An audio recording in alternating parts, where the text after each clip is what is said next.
Hello friends, PCM zeta classes में आपका स्वागत है। और आज हम पढ़ेंगे रक्त समूह के बारे में।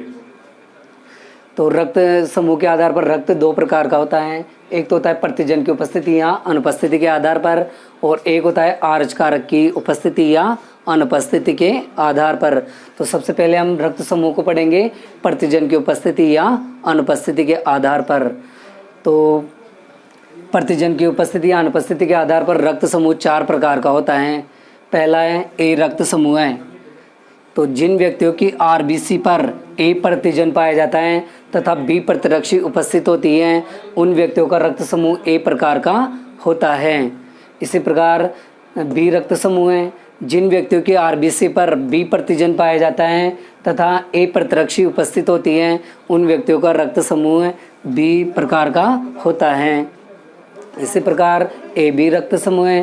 तो जिन व्यक्तियों की आरबीसी पर ए तथा बी दोनों प्रतिजन उपस्थित होते हैं तथा प्रतिरक्षी अनुपस्थित होते हैं, उसे ए बी रक्त समूह कहा जाता है।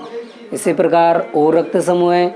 जिन व्यक्तियों की आरबीसी पर ए तथा बी दोनों प्रतिजन अनुपस्थित होते हैं तथा ए और बी दोनों प्रतिरक्षी उपस्थित होते हैं, उन व्यक्तियों का रक्त समूह ओ रक्त समूह कहलाता है।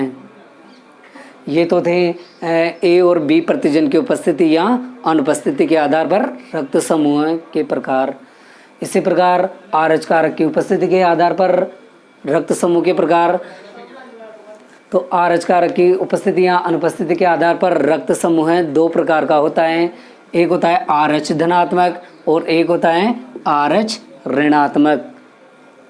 तो आरएच धनात्मक के आधार पर भी रक्त समूह चार प्रकार का होता है। ए धनात्मक रक्त समूह है।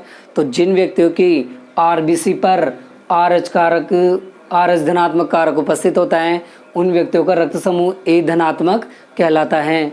इसी प्रकार जिन व्यक्तियों की आरबीसी पर आरएच कारक उपस्थित होता है, उन व्यक्तियों का रक्त समूह बी धनात्मक कहलाता है। इसी प्रकार ए बी धनात्मक रक्त समूह है। तो जिन व्यक्तियों की आरबीसी पर आरएच कारक उपस्थित होता है, उन व्यक्तियों का रक्त समूह ए बी धनात्मक कहलाता है। इसी प्रकार ओ धनात्मक रक्त समूह। तो जिन व्यक्तियों की आरबीसी पर आरएच कारक उपस्थित होता है, उन्हें ओ धनात्मक रक्त समूह कहा जाता है। इसी प्रकार हम पढ़ेंगे आरएच कारक आरएच ऋणात्मक के आधार पर। तो जिन व्यक्तियों की आरबीसी पर आरएच कारक अनुपस्थित होता है, उन व्यक्तियों का रक्त समूह ए ऋणात्मक कहलाता है। इसी प्रकार बी ऋणात्मक रक्त समूह है। जिन व्यक्तियों की आरबीसी पर आरएच कारक अनुपस्थित होता है, उन व्यक्तियों का रक्त समूह बी ऋणात्मक कहलाता है।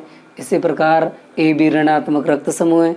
जिन व्यक्तियों की आरबीसी पर आरएच कारक अनुपस्थित होता है, उन व्यक्तियों का रक्त समूह ए बी ऋणात्मक कहलाता है। इसी प्रकार ओ ऋणात्मक रक्त समूह है। तो जिन व्यक्तियों की आरबीसी पर आरएच कारक अनुपस्थित होता है, उन व्यक्तियों का रक्त समूह ओ ऋणात्मक कहलाता है। Thank you.